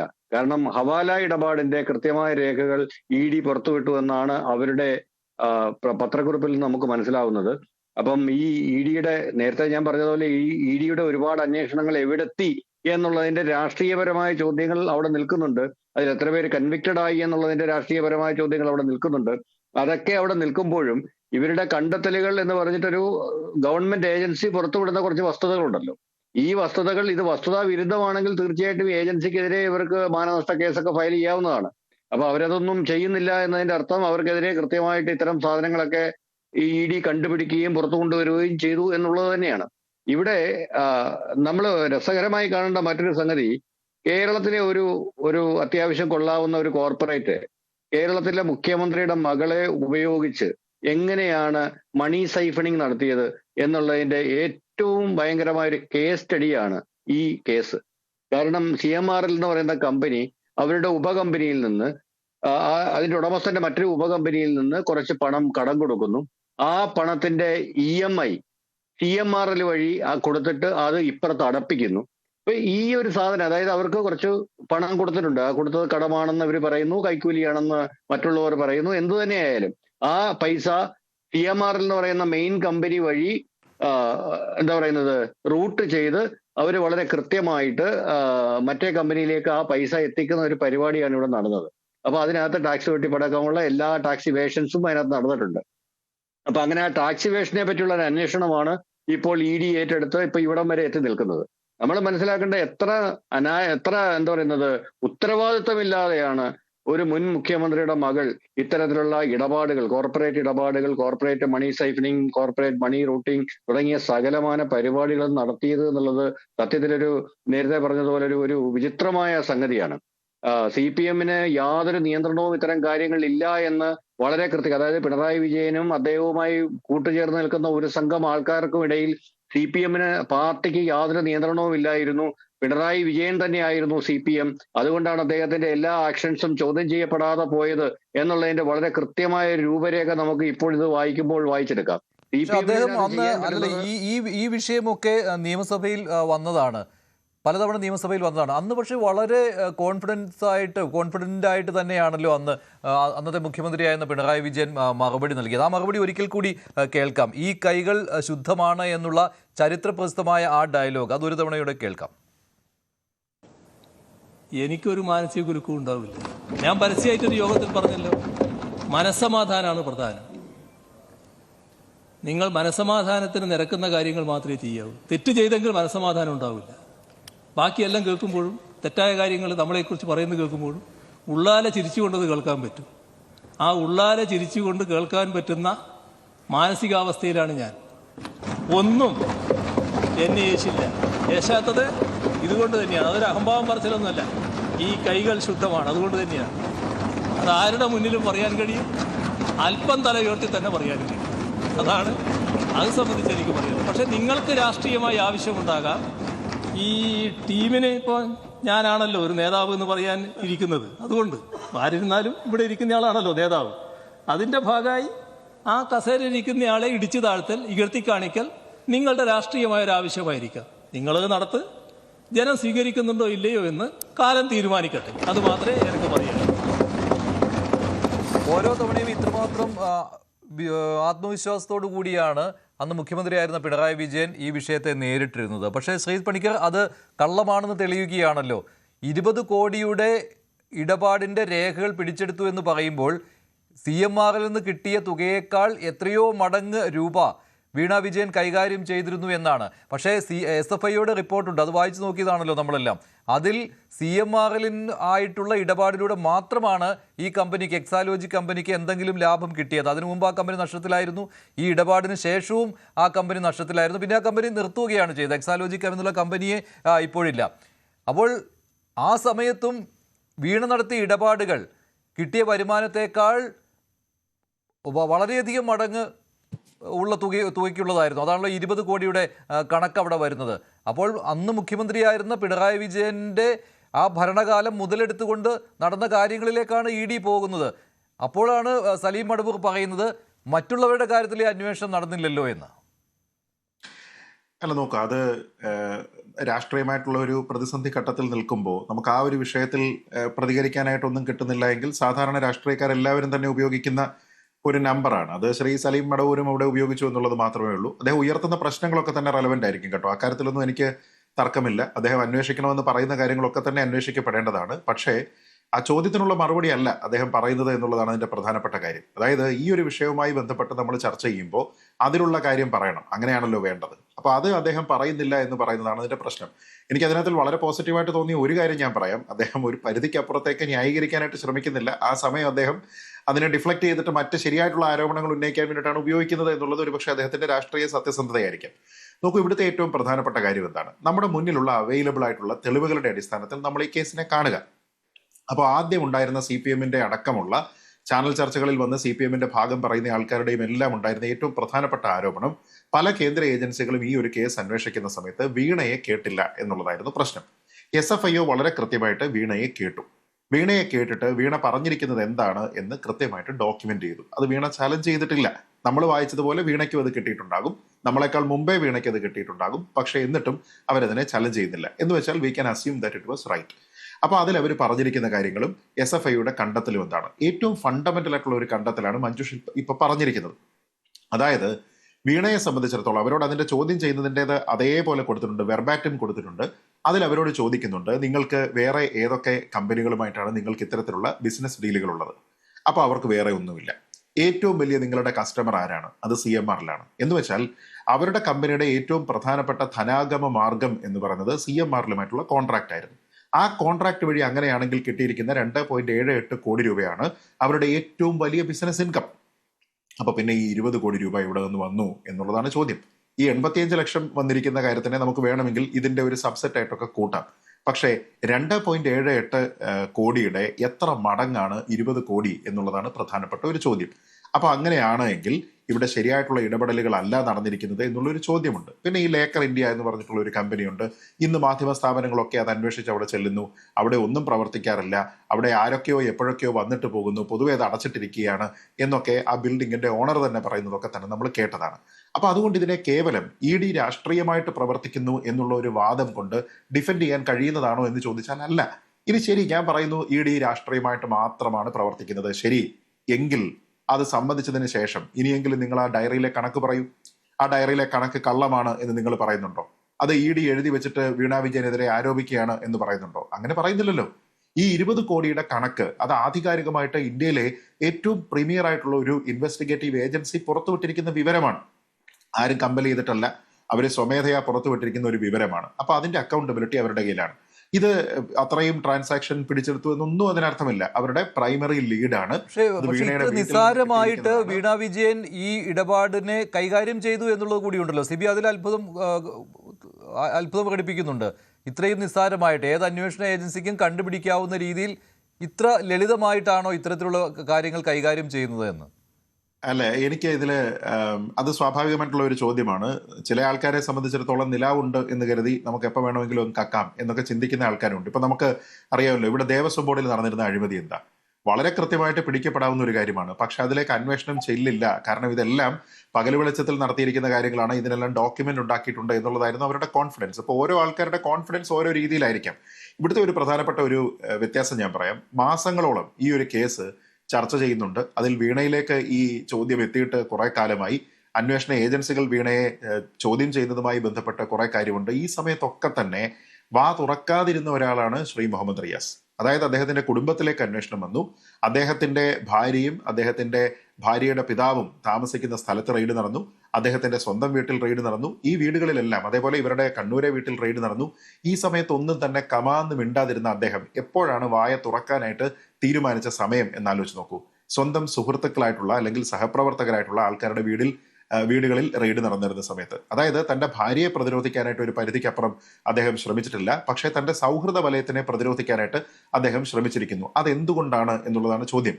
അതായത് തന്റെ ഏറ്റവും അടുത്ത ബന്ധുവിന് വേണ്ടിയിട്ടല്ല, തന്റെ ഒപ്പം എല്ലായ്പ്പോഴും ഉള്ള ആളിന് വേണ്ടിയിട്ടല്ല, മറിച്ച് തനിക്ക് ചുറ്റുമുള്ള വൃത്തത്തിന്റെ സുരക്ഷയ്ക്ക് വേണ്ടിയിട്ടാണ് എന്ന് പറയുമ്പോൾ ഈ അന്വേഷണത്തിന്റെ ഡയമെൻഷൻ മാറി. ഇത് വീണയിൽ നിന്ന് മാത്രമല്ല, വീണയ്ക്ക് പുറത്തേക്ക് മറ്റുള്ള ഉപഗ്രഹങ്ങളിലേക്ക്, മറ്റുള്ള ഭ്രമണപഥത്തിലേക്ക് ഈ അന്വേഷണം പ്രവേശിച്ചു എന്നുള്ള ഒരു തോന്നലുണ്ട്. ആ തോന്നലല്ലേ ഇതിലെ പ്രധാനപ്പെട്ട പ്രശ്നം. അതല്ലെങ്കിൽ എന്തുകൊണ്ടാണ് നേരത്തെ സംസാരിക്കാഞ്ഞത്? ഇന്ന് ഞാൻ ശ്രീ മുഹമ്മദ് റിയാസിന്റെ ഒരു ഫേസ്ബുക്ക് പോസ്റ്റ് കണ്ടു. അപ്പൊ അദ്ദേഹം പറയുന്നത് ഈ വിഷയവുമായി ബന്ധപ്പെട്ട് എല്ലാ കാര്യങ്ങളും ഇന്നലെ മാധ്യമങ്ങൾ ചോദിച്ചപ്പോൾ വിശദമായി സംസാരിച്ചിട്ടുണ്ട് എന്നാണ്. എന്താ പറഞ്ഞ് ഇപ്പൊ ഈ ഘട്ടത്തിൽ പ്രതികരിക്കുന്നില്ല എന്നാ പറഞ്ഞു. ഉരുണ്ട് കളിക്കുകയായിരുന്നു റിയാസ്. എന്തായാലും റിയാസിന്റെ ബൈറ്റിൽ റിയാസ് ഉരുണ്ട് കളിക്കുകയായിരുന്നു. അതാ ഞാൻ പറഞ്ഞത്. മാധ്യമങ്ങളോട് ഇത് വിശദീകരിച്ചിട്ടുണ്ട് എന്ന് പറയുമ്പോൾ എന്താ വിശദീകരിച്ചിരിക്കുന്നത്? അദ്ദേഹത്തിനോട് ചോദിക്കുന്ന സമയത്ത് പണ്ടുണ്ടായിരുന്ന അതേ കാര്യങ്ങൾ തന്നെ പറയുന്നു. രണ്ട് കമ്പനികൾ തമ്മിലുള്ള ഡീലാണെന്നും ഇതിന് ബാങ്കിൽ കൂടിയാണ് പണം സ്വീകരിച്ചിരിക്കുന്നത്, അതിന് ടാക്സ് അടച്ചിട്ടുണ്ട്, അവിടെ സേവനം കൊടുത്തിട്ടുണ്ട് എന്നൊക്കെയാണ്. ഞാൻ പറഞ്ഞത് നമ്മുടെ മുന്നിൽ ഈ വാദം ഇനിയും പറയാൻ കഴിയുമോ? കർത്തായുടെ സ്റ്റേറ്റ്മെന്റ് ഉണ്ട്, വീണയുടെ സ്റ്റേറ്റ്മെന്റ് ഉണ്ട്. ഒരാൾ പറയുന്നു എനിക്ക് സേവനം കിട്ടിയിട്ടില്ല, മുഖ്യമന്ത്രിയുടെ മകളാണ് എന്നതുകൊണ്ട് പണം കൊടുത്തു. It's on record. അപ്പൊ പിന്നെ അതിനപ്പുറത്തേക്ക് ശ്രീ റിയാസ് വന്ന് പറഞ്ഞിട്ട് കാര്യമുണ്ടോ? ഇപ്പുറത്ത് ഒരാൾ പറഞ്ഞു ഞാൻ സേവനം കൊടുത്തിട്ടുണ്ട് പക്ഷെ കാണിക്കാൻ ഒരു തെളിവുമില്ല എന്ന്. അതുകൊണ്ടാണ് ഞാൻ പറഞ്ഞത്, ഒരു തെളിവുമില്ലാത്ത ഒരു മീറ്റിംഗ് സെറ്റപ്പ് ചെയ്തതിന്റെയോ ഒരു ഇമെയിൽ അയച്ചിരിക്കുന്നതിന്റെയോ തെളിവില്ലാതെ നിങ്ങൾ IT സേവനം കൊടുത്തിട്ടുണ്ട് എന്ന് പറഞ്ഞാൽ അതിനർത്ഥം നിങ്ങൾ കൊടുത്തിട്ടില്ല എന്നുള്ളതാണ്. നിങ്ങളുടെ ആകെ ഉണ്ടായിരുന്ന ഒരു ട്രാൻസാക്ഷൻ എന്ന് പറയുന്നത് വെറും ട്രാൻസാക്ഷനായിട്ടുള്ള ഒരു കാര്യവുമായിരുന്നു. എന്തായിരുന്നു? നിങ്ങൾ ഇൻവോയ്സ് റേസ് ചെയ്യുന്നു, എന്നിട്ട് പൈസ എപ്പോൾ കിട്ടും എന്ന് ചോദിക്കുന്നു. ഈ കാര്യത്തിന് മാത്രമേ മെയിലുള്ളൂ, അല്ലാതെ മറ്റൊരു കാര്യത്തിനുമില്ല. എന്ന് വെച്ച് കഴിഞ്ഞാൽ ഇത് ഫണ്ടമെന്റലി ഒരു കറക്ക് കമ്പനി സെറ്റപ്പിലാണ് ഇത് പ്രവർത്തിച്ചത് എന്നുള്ളതിനെ കുറിച്ച് എല്ലാവർക്കും അറിയാം. അത് ഈ ഒരു കമ്പനി മാത്രമല്ല. ഇനി തന്നെയുമാണോ? ഇതിൽ ഏറ്റവും പ്രധാനപ്പെട്ട ഒരു കാര്യം, ഈ രണ്ട് കമ്പനികളിലുള്ള മറ്റ് ജീവനക്കാരെ ചോദ്യം ചെയ്തില്ലേ? ഈ തലപ്പത്തിരിക്കുന്ന വീണയെയും തലപ്പത്തിരിക്കുന്ന കർത്തായെയും നമ്മൾ മാറ്റി നിർത്തിയേക്കൂ. അവരുടെ IT ഡിപ്പാർട്ട്മെന്റ് ഉണ്ടല്ലോ, ആ IT ഡിപ്പാർട്ട്മെന്റിന്റെ ആൾക്കാർ CMRൽ എന്താ പറഞ്ഞത്? ഞങ്ങൾക്ക് ഇവിടെ ഒരു കുന്തവും കിട്ടിയിട്ടില്ല എന്നവർ പറഞ്ഞു. വീണയുടെ എക്സാലോജിക്കലുള്ള സ്റ്റാഫിനെ ചോദ്യം ചെയ്തതാണല്ലോ. അപ്പൊ അവർ പറഞ്ഞത് എന്താണ്? ഞങ്ങൾക്ക് ഇങ്ങനെ ഒരു ക്ലയന്റ് ഒന്നും ഉണ്ടായിരുന്നില്ല എന്ന് പറഞ്ഞു. എന്ന് വെച്ചാൽ ആ കമ്പനിയിൽ ജോലി ചെയ്തിരിക്കുന്ന ആൾക്കാർക്ക്, അതൊരു 1% കമ്പനിയാണെന്നറിയാം, ഒറ്റ ഡയറക്ടർ മാത്രമേ ഉള്ളൂ, അവിടെ ജോലി ചെയ്തിരുന്ന സ്റ്റാഫിന് പോലും അറിയില്ല. ഒന്ന് ആലോചിച്ച് നോക്കുക, വീണയുടെ തന്നെ വാക്ക് കടമെടുത്തു കഴിഞ്ഞാൽ അവരുടെ ഏറ്റവും പ്രധാനപ്പെട്ട കസ്റ്റമറാണ്, ഏറ്റവും കൂടുതൽ പണം കിട്ടുന്ന കസ്റ്റമറാണ്. ആ കസ്റ്റമറിന്റെ പേര് പോലും ആ സ്ഥാപനത്തിലുള്ള ആൾക്കാർ കേട്ടിട്ടില്ല എന്ന് പറഞ്ഞു കഴിഞ്ഞാൽ പിന്നെ ഇതൊക്കെ നമ്മൾ ഒരുപാട് ചർച്ച ചെയ്തതാണ്. ഈ സേവനം കിട്ടിയിട്ടില്ല CMRLനെ എന്ന കാര്യം, അതിലൊരു സംശയവുമില്ല. അതിനിപ്പോൾ കൂടുതൽ ചർച്ച ചെയ്യേണ്ട ആവശ്യമേ ഇല്ല. അത് വീണ വിജയൻ പോലും സമ്മതിച്ചതാണ്, ഇതിനെക്കുറിച്ചുള്ള രേഖകൾ നൽകാൻ കഴിയില്ല എന്ന്. അപ്പോൾ ശ്രീ സലീം മടവൂർ, ഇവിടെ പിണറായി വിജയൻ ഈ ചിത്രത്തിലേ ഇല്ല കേട്ടോ. കാരണം അദ്ദേഹം ഈ കേസിൽ ഒരു തരത്തിലും ആരോപണ വിധേയനല്ല, പ്രതിയല്ല, അങ്ങനെ ഒരു കാര്യവും വന്നിട്ടില്ല. പക്ഷേ ഇതിൽ പിണറായി വിജയന്റെ പേര് നമുക്ക് പറയേണ്ടി വരുന്നത് അദ്ദേഹം മുഖ്യമന്ത്രിയായിരുന്ന കാലത്താണ് മകൾ ഇങ്ങനെ അനധികൃതമായിട്ടുള്ള ഇടപാടുകൾ നടത്തിയത്. അപ്പോൾ അതിൻ്റെ ഗുണഭോക്താവ് എന്ന് പറയുന്നത് CMRL കമ്പനിയാണ്. കാരണം CMRL കമ്പനിക്ക് അനധികൃതമായിട്ട് സർക്കാരിൽ നിന്ന് കുറേയേറെ കാര്യങ്ങൾ ചെയ്ത് കിട്ടേണ്ടതുണ്ട്. അതിനുവേണ്ടി കൊടുത്ത കൈക്കൂലി എന്ന രീതിയിൽ തന്നെ അതൊരു ബാങ്ക് ഇടപാടിലൂടെ നടത്തി. അതാണല്ലോ GST അടച്ചിട്ടുണ്ട്, പിന്നെ എന്താണ് കുഴപ്പമെന്ന് CPMന്റെ നേതാക്കളൊക്കെ അന്ന് ചോദിച്ചത്. അതൊക്കെ കടന്ന് അന്വേഷണം നീങ്ങിക്കഴിഞ്ഞു. അപ്പോൾ ഇതൊരു കൈക്കൂലിയായിരുന്നു. പിണറായി സർക്കാരിൽ നിന്ന് കിട്ടേണ്ട സേവനങ്ങൾക്ക് മകളുടെ കമ്പനിക്ക് മകൾക്കും പണം കൊടുക്കുകയായിരുന്നു കർത്തയും കൂട്ടരും ചെയ്തത്. അതാണ് സംഭവിച്ചത്. അതിനിടെയാണ് ആ അന്വേഷണം ഇപ്പോൾ ചെന്നെത്തി നിൽക്കുന്നത് വിദേശത്തേക്ക് പണം കടത്തിയതിൻ്റെയും കിട്ടിയ തുകയേക്കാൾ കൂടുതൽ തുകയുടെ ഇടപാടുകൾ നടന്നതിനെയും കുറിച്ചാണ്. ഈ ലേക്കർ ഇന്ത്യ എന്നൊക്കെ പറയുന്നത് ഷെൽ കമ്പനിയാണ് എന്നുള്ള കാര്യം പകൽ പോലെ വ്യക്തമാണ്. ഇവിടെ വീണ വിജയൻ അവരുടെ എക്സാലോജിക് കമ്പനി സേവനം കൊടുത്തെന്നെങ്കിൽ പറയുന്നു. അതേക്കുറിച്ച് ED അന്വേഷിച്ചിട്ട് ഇതുവരെ ഒരു എതിരായിട്ടൊരു തെളിവ് വരാത്തതുകൊണ്ടാണല്ലോ അറസ്റ്റോ മറ്റു കാര്യങ്ങളൊന്നും ഇതുവരെ നടന്നില്ലല്ലോ. പക്ഷെ ഇതേപോലെ കർത്ത പൈസ കൊടുത്ത വേറെ രാഷ്ട്രീയ നേതാക്കളുണ്ടല്ലോ. കേരളത്തിന്റെ വ്യവസായ മന്ത്രിക്ക് മാസപ്പടി കൊടുത്തു എന്ന് പറയുന്നു, ഇപ്പോഴത്തെ ആഭ്യന്തര മന്ത്രി മാസപ്പടി വാങ്ങിയെന്ന് പറയുന്നു. ഇതേക്കുറിച്ചൊന്നും എന്താ ചർച്ച ഇല്ലാത്തത്? ഇല്ല, അതിലങ്ങനെയല്ലല്ലോ. അത് പറയട്ടെ, ഞാൻ പറഞ്ഞു തീർക്കട്ടെ.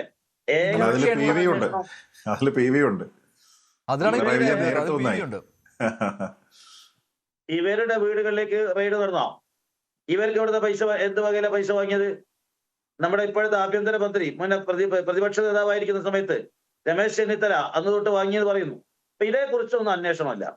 ഏകപക്ഷീയമായിട്ട് ഒരു ഭാഗത്തേക്ക് മാത്രം അന്വേഷണം, എന്നിട്ട് അന്വേഷണം നീട്ടിക്കൊണ്ടുപോവുക. ഇതുവരെ ഒരു തെളിവും കിട്ടിയില്ലല്ലോ. തെളിവ് കിട്ടുമ്പോഴല്ലേ ഇതിനെക്കുറിച്ച് നമുക്ക് പറയാൻ പറ്റുന്നത്. ഇപ്പോ ഇവിടെ SLC ലാവലിംഗ് കേസ് കുറെ കാലമായി നടക്കുന്നു. ഇതേവരെ ഹൈക്കോടതി തള്ളി. സുപ്രീം കോടതിയിൽ എന്തുകൊണ്ട് രാജ്യം ഭരിക്കുന്ന പിണറായി വിജയനാണോ? BJP അല്ലേ? എത്ര തവണ മാറ്റിവെച്ചു, എന്തേ കേസെടുക്കാത്തത്? കാരണം അക്കാര്യത്തിൽ സുപ്രീം കോടതി പറയും, കുറെ കാലമായിട്ട് കൊട്ടിഘോഷിച്ച ലാവലിംഗ് കേസിൽ സുപ്രീം കോടതി പറഞ്ഞു, നിങ്ങളുടെ കയ്യിൽ ഈ ഹൈക്കോടതി തള്ളിയത് പോരാ, നല്ല തെളിവുണ്ടെങ്കിൽ മാത്രമേ ഇങ്ങോട്ട് വരാവൂന്ന് പറഞ്ഞു. നിങ്ങളുടെ കയ്യിൽ നല്ല തെളിവ്, വിശ്വസിക്കാൻ പറ്റിയ തെളിവ്, ആ തെളിവ് കിട്ടാത്തത് കൊണ്ട് നീട്ടിക്കൊണ്ടുപോവുകയാണ്. CBIക്ക് ആത്മവിശ്വാസത്തോടുകൂടി കേസ് അവിടെ അവതരിപ്പിക്കാൻ സാധിക്കില്ല. അവതരിപ്പിച്ചാൽ തള്ളിപ്പോവും. അങ്ങനെ സലീം മടവൂർ, ഈ കേസിനെ, ഇപ്പോൾ നമ്മൾ ചർച്ച ചെയ്യുന്ന കേസിനെ ആത്മവിശ്വാസത്തോടു കൂടി പ്രതിരോധിക്കാൻ താങ്കൾക്കാവുന്നില്ല. കാരണം താങ്കളുടെ രാഷ്ട്രീയ സത്യസന്ധത അതിനെ അനുവദിക്കുന്നില്ല എന്നാണ് എനിക്ക് തോന്നുന്നത് കേട്ടോ. അതുകൊണ്ടാണ് താങ്കൾ ആ കേസിനെ കുറിച്ച് പറയാതെ തെന്നി മാറുന്നത്. അല്ല, ഞാൻ പറഞ്ഞു തീർക്കട്ടെ, പറയട്ടെ. കാരണം മുൻ മുഖ്യമന്ത്രിയുടെ മകൾക്ക് ഹവാല ഇടപാടിൽ പങ്കാളിത്തമുണ്ട് എന്നുള്ള സംശയം ബലപ്പെടുമ്പോൾ അതിനെ ന്യായീകരിക്കാൻ താങ്കൾക്ക് ആവുന്നില്ല. അത് ന്യായീകരിച്ചു കഴിഞ്ഞാൽ ഭക്ഷണമാകുമെന്ന് താങ്കൾക്ക് അറിയാം. അങ്ങനെ അങ്ങനെ അങ്ങനെ അങ്ങനെ ഹവാല ഇടപാട് അവർക്ക് തെളിഞ്ഞിട്ടുണ്ട്, അതിന് കേസെടുക്കൂല, നടപടി ഉണ്ടാവുന്നേ വരട്ടെ. അപ്പൊ പറയാം അതുണ്ടാവില്ലാതെ എനിക്ക് മുൻകൂട്ടി ആകാശത്ത് നോക്കി പറയാൻ പറ്റുമോ? എനിക്ക് ഇങ്ങനെ സാങ്കല്പിക ചോദ്യത്തിന് ഉത്തരം പറയാൻ പറ്റുമോ? ഈ നിമിഷം വരെ എൻഫോഴ്സ്മെന്റ് ഡയറക്ടറേറ്റിനോ ആദായ നികുതി വകുപ്പിനോ ഒരു വകുപ്പിനോ ശ്രീമതി വീണ വിജയനെതിരെയോ അല്ലെങ്കിൽ മുഹമ്മദ് റിയാസിന്റെ സുഹൃത്തുക്കൾക്കെതിരെയോ ആർക്കുമെതിരെ ഒരു തെളിയിക്കപ്പെടുന്ന ഒരു കുറ്റവും തെളിയിക്കാൻ സാധിച്ചിട്ട്, നിങ്ങൾ നേരത്തെ പറഞ്ഞല്ലോ മുഹമ്മദ് റിയാസിന്റെ സുഹൃത്തുക്കളായ ആളുകൾ മാത്രം അവരെ ബാക്കിയുള്ളവർ എന്തുകൊണ്ട് ചോദ്യം ചെയ്തില്ലാന്ന്. ഇതൊന്നും ശ്രീത് പണിക്കര ചോദിച്ചത്. ബാക്കിയുള്ള ആള് മറ്റു പാർട്ടിക്കാരുണ്ടാവില്ല. ഫറൂഖ് കോളേജില് ഭൂരിഭാഗം മറ്റു പാർട്ടിക്കാരല്ലേ ഉണ്ടാവുക സ്വാഭാവികമായിരുന്നു പഠിക്കുന്നത്. അപ്പൊ മുഹമ്മദ് റിയാസിന്റെ കൂടെ പഠിച്ച SFIക്കാരായി അന്നുണ്ടായിരുന്ന ആളുകൾ മാത്രം വീടുകളിൽ കയറി റെയ്ഡ് ചെയ്തു. അങ്ങനെയൊന്നും ആ രീതിയിലേക്കൊന്നും പറയരുത് ശ്രീ സലീം മടവൂർ. SFIക്കാരെയാണ് ED ചോദ്യം ചെയ്യുന്നതെന്നൊക്കെ. പഴയ അദ്ദേഹത്തിന്റെ സുഹൃത്തുക്കളായ ആളുകൾ എന്ന് പറയുമ്പോൾ സ്വാഭാവികമായിട്ട് CPM-ലുള്ള ആളുകളായിരിക്കും. അവര് മാത്രമാണ് റെയ്ഡ് നടത്തുന്നത്. ഞാൻ ചോദിക്കുന്നത് അവരുടെ പേര് മാത്രമേ വീണ വിജയന്റെ ഡയറിയിൽ ഉണ്ടായിരുന്നുള്ളൂ. എത്ര കാലം, ഞാൻ ചോദിക്കുന്നതാണ്, എത്ര കാലം പുകമറ സൃഷ്ടിച്ച് എത്ര കാലം മുന്നോട്ട് പോകും? റെയ്ഡ് നടത്തുക, ചോദ്യം ചെയ്യുക, ഓരോ ദിവസവും വരിക, പിന്നെ നമ്മുടെ തൂക്കം പിടിച്ച കേന്ദ്ര സേന വീടിന് മുന്നിൽ നിൽക്കുക. ഇത് എത്ര കാലത്തേക്ക്? ഈ നാടകം എത്ര കാലത്തേക്ക്? എത്ര കാലം ഇടതുപക്ഷത്തെ ഈ രൂപത്തില് ഇരുട്ടത്ത് നിർത്തിക്കൊണ്ട് പുകമറയത്ത് നിർത്തിക്കൊണ്ട് ഇടതുപക്ഷത്തിനെ ഈ രൂപത്തിൽ അപമാനിക്കാൻ ശ്രമിക്കും അതിന്റെ നേതാക്കളെ? ഒരു തീരുമാനമില്ലല്ലോ, ഇതിങ്ങനെ പോവല്ലേ? എത്ര കാലം, എന്ന് തുടങ്ങിയതാണ്? ആ ചെമ്പിലെ സ്വർണ്ണോടൊപ്പം കിട്ടിയോ? സിബി, ഒരു പരിധിവരെ LDF-ന് ഈ ന്യായവാദം ഉന്നയിക്കാൻ കഴിയും കേട്ടോ. കാരണം മുമ്പൊക്കെ കേന്ദ്ര ഏജൻസികളുടെ അന്വേഷണ മികവ് നമ്മൾ കണ്ടതാണ്. മികവെന്ന് പറയുമ്പോൾ മികവില്ലായ്മ നമ്മൾ കണ്ടതാണ്. അവർ ഏത് അറ്റം വരെ പോയി എന്നുള്ളതും കണ്ടതാണ്. എവിടെ വെച്ച് അവസാനിപ്പിച്ചുവെന്നും കണ്ടതാണ്.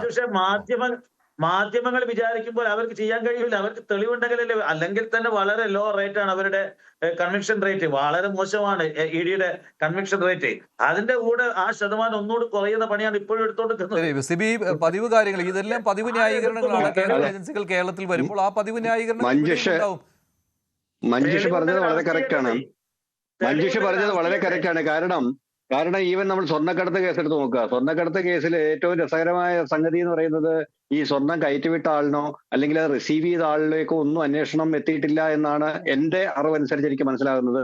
ഇടനില നിന്ന കുറച്ചു പേർ അറസ്റ്റിലായി എന്നല്ലാതെ അതിനപ്പുറത്തും ഇപ്പുറത്തും ഇത് ആരാണ് വാങ്ങിച്ചത്, ഈ സ്വർണം കേരളത്തിൽ വന്നിട്ട് ഇത് ആരാണ് വാങ്ങിച്ചത്, ഈ ടാക്സ് വെട്ടിച്ച് വരുന്ന സ്വർണം ഏറ്റുവാങ്ങുന്നവരടക്കം ഇതിനകത്ത് പങ്കാളികളാണല്ലോ, സഹായിച്ചവരല്ലല്ലോ അതിനകത്ത് ശരിക്കുള്ള പ്രതികൾ.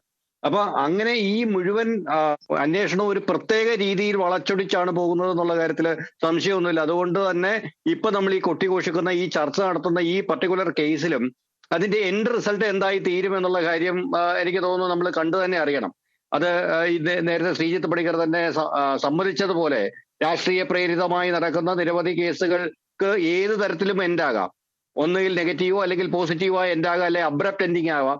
അങ്ങനെയുള്ള തരത്തിൽ ഇത് അവസാനിച്ചേക്കാം. കാരണം ഇത് ഫർദർ ആയിട്ടുള്ള പൊളിറ്റിക്കൽ നെഗോഷിയേഷൻസും ഫർദർ ആയിട്ടുള്ള പൊളിറ്റിക്കൽ ഡീലിങ്സും ഏത് തരത്തിലേക്ക് പോകുന്നു എന്നതിന്റെ അടിസ്ഥാനത്തിൽ ഈ കേസ് പല രൂപത്തിൽ തിരിഞ്ഞു പോയേക്കാം. പക്ഷെ ഒരു കാര്യം നമ്മൾ വളരെ കൃത്യമായി ശ്രദ്ധിക്കേണ്ടതുണ്ട്. അതായത് കഴിഞ്ഞ 10 വർഷം കേരളം ഭരിച്ച മുഖ്യമന്ത്രിയുടെ മകൾ, കഴിഞ്ഞ 5 വർഷം കേരളം ഭരിച്ച ഒരു മന്ത്രിയുടെ ഭാര്യ, അവരാണ് ഇവിടെ ആരോപണ വിധേയരായിരിക്കുന്നത്. ഈ 10 വർഷം കേരളം ഭരിച്ച മുഖ്യമന്ത്രി എന്ന് പറയുമ്പോൾ അതൊരു മുഖ്യമന്ത്രിയിലേക്ക് മാത്രം ചുരുക്കരുത്. കാരണം കഴിഞ്ഞ 10 വർഷത്തിനും കഴിഞ്ഞ 28 വർഷമായിട്ട് കേരളത്തിലെ CPM-നെ അടച്ചു ഭരിക്കുന്ന ഒരു എന്താ പറയുന്നത് ഏറ്റവും ശക്തനായ നേതാവിന്റെ മകളാണിത്. അപ്പൊ ഇതിനകത്ത് ഈ ഇടപാടിന്റെ ഓരോ ഘട്ടത്തിലും ഇതിനെ ന്യായീകരിക്കാൻ രംഗത്തേക്ക് വന്നത് ഇതേ CPM അണികളാണ്. അവരുടെ നേതാവ് സത്യസന്ധനാണ്, അദ്ദേഹത്തിന്റെ കയ്യിൽ അഴിമതിയുടെ കറയില്ല എന്നൊക്കെ കരുതിയും രംഗത്ത് വന്നത് CPM-ന്റെ നേതാക്കളും അണികളും ഒക്കെയാണ്. ഓരോ തെരുവുകളിലും ഓരോ വാട്സപ്പ് ഗ്രൂപ്പുകളിലും ഓരോ ഫേസ്ബുക്ക് പേജുകളിലും CPM-ന് വേണ്ടി ധീരം ഈ പറഞ്ഞ പൊരുതി മരിച്ചത് ഈ അണികളാണ്. ഇപ്പൊ നിലവിലെ സാഹചര്യത്തിൽ നമുക്ക് മനസ്സിലാവുന്നത് എന്തോ കാര്യമായി സംഭവിച്ചിട്ടുണ്ട്. അതായത് വലിയൊരു ഇടപാട് സംഭവിച്ചിട്ടുണ്ട്. വീണ വിജയൻ ഹവാല ഇടപാടിൽ ചെന്നപ്പെട്ടു എന്ന് ED പറയുന്നു. അപ്പൊ നമ്മളതിനെ സാമാന്യവൽക്കരിക്കുകയല്ല വേണ്ടത്. എല്ലാവരും ഹവാല നടത്തുമല്ലോ, അപ്പൊ പിന്നെ അവരെന്താ ഹവാല നടത്തിയാൽ? അതൊന്നും ഒരു ന്യായമല്ല. കാരണം കേരളം ഭരിച്ച മുഖ്യമന്ത്രിയുടെ മകളാണ്, കേരളത്തിലെ പാർട്ടിയെ കഴിഞ്ഞ 1/4 നൂറ്റാണ്ടിലേറെ അടക്കി ഭരിച്ച ഒരു നേതാവിന്റെ മകളാണ്. അവര് ഹവാല ഇടപാട് നടത്തുന്നെങ്കിൽ അതിനെ സാമാന്യവൽക്കരിക്കുകയല്ല നമ്മൾ വേണ്ടത്. അത് വളരെ കൃത്യമായിട്ട് ചൂണ്ടിക്കാണിക്കുക തന്നെയാണ് നമ്മൾ വേണ്ടത്. രണ്ടാമത്തെ കേസ്, ഈ CPM എന്ന് പറയുന്ന പ്രസ്ഥാനം കഴിഞ്ഞ കുറെ കാലമായി തകർന്നടിഞ്ഞ് ജീർണാവസ്ഥയിലേക്ക് പോകുന്നതിന്റെ പ്രധാനപ്പെട്ട കാരണം ഇതുപോലുള്ള നേതാക്കന്മാരെ അന്ധമായിട്ട് സ്നേഹിക്കുകയും അന്ധമായി സപ്പോർട്ട് ചെയ്യുകയും അന്ധമായി അവർക്ക് വേണ്ടി പൊരുതിമരിക്കാൻ ശ്രമിക്കുകയും ചെയ്യുന്ന ഒരു കൂട്ടം അണികളെ സൃഷ്ടിച്ചെടുക്കുന്നതിന്റെ ഒരു കുഴപ്പമുണ്ട്. അപ്പൊ അത് വളരെ ഏറ്റവും ഗംഭീരമായിട്ട് റിഫ്ലക്ട് ചെയ്യുന്ന ഒരു പോയിന്റാണിത്. ഈ പോയിന്റിൽ വീണ വിജയൻ എന്ന് പറയുന്ന ആളിന് ഈ പാർട്ടിയുമായിട്ട് യാതൊരു ബന്ധവുമില്ല. പക്ഷെ ഈ പാർട്ടിയുടെ ഏറ്റവും സമുന്നതനായ നേതാവിന്റെ മകളാണ് എന്ന ഒറ്റ കാരണം കൊണ്ട് ആ യുവതിക്ക് സംരക്ഷണം കൊടുക്കാൻ ഒരു പാർട്ടി ഒന്നടങ്കം മുന്നോട്ട് വരികയാണ്. 23-ാം തീയതി യോഗം ഒരു പാർട്ടിക്ക് നടക്കുന്ന കാര്യം രാഷ്ട്രീയ വിശദീകരണ യോഗം വെച്ചിരിക്കുകയാണ് വീണ വിജയന് പിന്തുണ കൊടുക്കുന്നതിന് വേണ്ടി. CPM-നെ രാഷ്ട്രീയമായി വീണ വിജയൻ പാർട്ടി മെമ്പർ ആണോ എന്ന് എനിക്കറിയില്ല. വീണ വിജയൻ പാർട്ടി മെമ്പർ ആണോ എന്ന് എനിക്കറിയില്ല. പക്ഷെ വീണ വിജയൻ പാർട്ടിയിൽ ഉന്നത സ്ഥാനങ്ങളൊന്നുമില്ല എന്ന് നമുക്കറിയാം. അങ്ങനെ പാർട്ടിയുടെ ഒരു ഉന്നത സ്ഥാനങ്ങളിലും ഇല്ലാത്ത ഒരാളിനെ സംരക്ഷിക്കാൻ വേണ്ടിയിട്ട് രാഷ്ട്രീയ വിശദീകരണ യോഗങ്ങൾ വിളിക്കുന്നുണ്ടെങ്കിൽ അതിനർത്ഥം ഞങ്ങളുടെ നേതാവിന്റെ മകളാണ് അദ്ദേഹം, അവർ ഈ ജോലി ചെയ്തത് അദ്ദേഹത്തിന് വേണ്ടിയല്ല, ഈ പറഞ്ഞതുപോലെ അദ്ദേഹത്തിന്റെ അങ്ങനെയാണോ അവർ പറയാൻ പോകുന്നത്? വീണ വിജയൻ മുഖ്യമന്ത്രിയുടെ വീട്ടിൽ താമസിച്ച ഒരാളാണ് ഭൂരിപക്ഷം സമയവും. എന്നിട്ട് ആ വീട്ടിൽ താമസിച്ചുകൊണ്ടാണ് ഇത്രയും ബിസിനസ് ഇടപാടുകൾ നടത്തിയിരിക്കുന്നത്. ഈ ബിസിനസ് ഇടപാടുകളിൽ ലെജിറ്റിമസി ഇല്ലെങ്കിൽ അക്കാര്യം കൃത്യമായി ചൂണ്ടിക്കാണിക്കാനുള്ള ഉത്തരവാദിത്വം കേരളം ഭരിച്ച ഭരണാധികാരിക്ക് ഉണ്ടായിരുന്നു. അപ്പൊ അദ്ദേഹത്തിന് അത് അജ്ഞത നടിക്കാനൊന്നും പറ്റില്ല.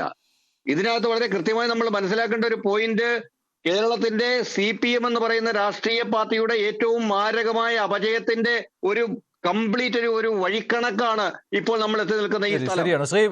ശ്രീജിത്ത് പണിക്കർ, മറ്റൊരു കാര്യം കൂടിയുണ്ട്. പിണറായി വിജയൻ എന്തുകൊണ്ടാണ് പ്രതിപക്ഷ നേതാവ് എന്നുള്ള പദവി വിട്ടുകൊടുക്കാത്തത്? ആവശ്യങ്ങൾ ഉയർന്നതാണല്ലോ.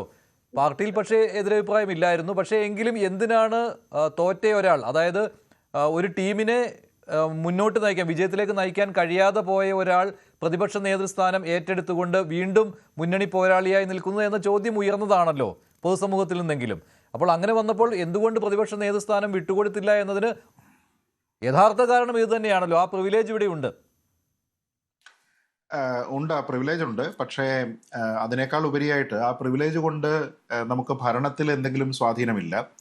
അതുകൊണ്ട് തന്നെ രാഷ്ട്രീയ പ്രേരിതമായിട്ട് ആക്രമിക്കേണ്ടുന്ന ഒരു കാര്യം കേന്ദ്ര സർക്കാരിനില്ല. കാരണം സാധാരണഗതിയിൽ നമ്മൾ ഈ അന്വേഷണ ഏജൻസികളെയൊക്കെ രാഷ്ട്രീയ പ്രേരിതമായിട്ട് ഉപയോഗിക്കുന്നു എന്ന് പറയുമ്പോൾ ഏതെങ്കിലും ഒരു സ്ഥലത്ത് ഭരണത്തിലുള്ള ആൾക്കാർക്കെതിരെയാണ്. അതല്ലാത്ത ആൾക്കാരെ ആരെ മൈൻഡ് ചെയ്യുന്നത്? പാർട്ടിയിൽ മാത്രമേ ഉള്ളൂ. ആ പ്രിവിലേജ് പാർട്ടിയിൽ മാത്രമേ ഉള്ളൂ. അതുകൊണ്ട് എന്തെങ്കിലും രീതിയിലത്തേക്കുള്ള ഒരു പ്രൊട്ടക്ഷൻ, അതായത് പ്രതിപക്ഷ നേതാവിന്റെ വീട്ടിൽ ഇപ്പൊ നമ്മൾ കണ്ടതാണല്ലോ, അവിടെ വീണ താമസിക്കുന്ന ഇടം എന്ന അർത്ഥത്തിലാണ് പിന്നെ പ്രതിപക്ഷ നേതാവിന്റെ വീട്ടിൽ റെയ്ഡ് നടക്കുന്നത്. ആ റെയ്ഡ് നടക്കുന്ന സമയത്ത് വീണയെ പ്രൊട്ടക്ട് ചെയ്യുന്നതിന് വേണ്ടി ഇഡിക്കെതിരെ പ്രൊട്ടസ്റ്റ് ചെയ്യാനായിട്ട് ആൾക്കാർ ചെല്ലുന്നത് എന്തുകൊണ്ടാണ്? പിണറായി വിജയനെ ഒരു പക്ഷേ ചോദ്യം ചെയ്യുന്നുണ്ട് എന്ന് കരുതിയതിന്റെ അടിസ്ഥാനത്തിലാണ്. അപ്പൊ അതെന്തുകൊണ്ടാണ് അങ്ങനെ ആൾക്കാർ മൊബിലൈസ് ചെയ്യപ്പെടുന്നത്? അദ്ദേഹം പ്രതിപക്ഷ നേതാവ് ആയതുകൊണ്ടാണ്, ആ പൊസിഷനിൽ ആ പവറിൽ അദ്ദേഹം അവിടെ ഇരിക്കുന്നു എന്നതുകൊണ്ടാണ്. പക്ഷേ അതുകൊണ്ട് കേന്ദ്ര സർക്കാരിന് വേട്ടയാടുന്നതിനുള്ള ഒരു ന്യായമുണ്ടോ? ഇപ്പൊ നമുക്ക് നേരത്തെ നോക്കിക്കഴിഞ്ഞാൽ നേരത്തെ വലിയ വെള്ളപ്പൊക്കായിരുന്നു എന്ന് നമുക്ക് പറയാം. പക്ഷെ ആ സമയത്തെല്ലാം തന്നെ പിണറായി വിജയൻ കേരളത്തിന്റെ മുഖ്യമന്ത്രിയാണ്. അപ്പൊ ഏതെങ്കിലും രീതിയിലത്തേക്ക് പൊളിറ്റിക്കലായിട്ടുള്ള ഒരു കാര്യം നെഗോഷിയേറ്റ് ചെയ്യുന്നതിന് വേണ്ടിയിട്ട്, ഒരു ഡീൽ എസ്റ്റാബ്ലിഷ് ചെയ്യുന്നതിന് വേണ്ടിയിട്ടൊക്കെ ഈ ഏജൻസികളെ ഉപയോഗിക്കുന്നു എന്ന് പറഞ്ഞാൽ അത് മനസ്സിലാക്കാം.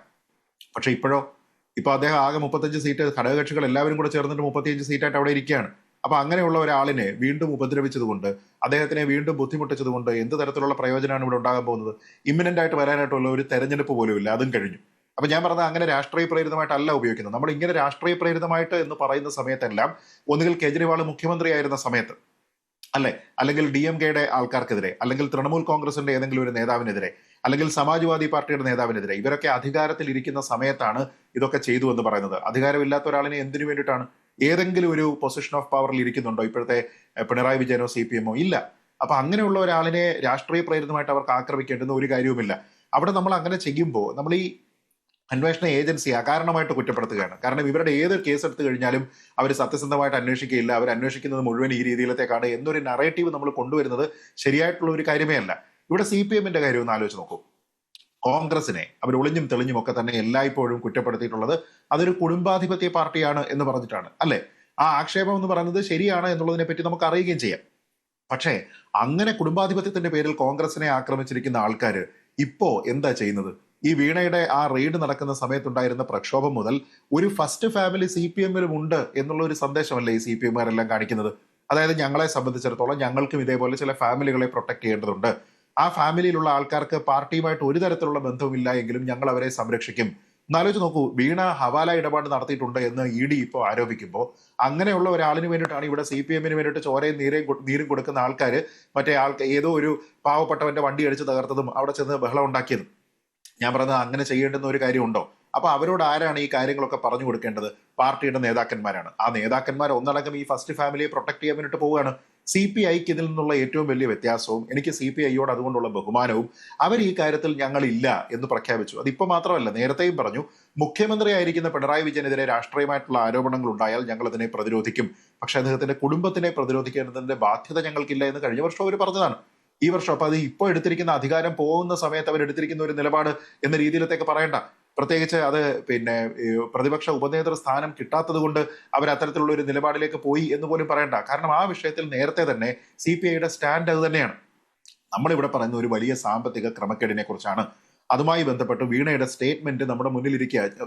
മഞ്ജുഷിന് ഓർമ്മയുണ്ടല്ലോ, നിങ്ങൾ കൊടുക്കുന്ന സേവനം IT consultancy and marketing services ആണ്.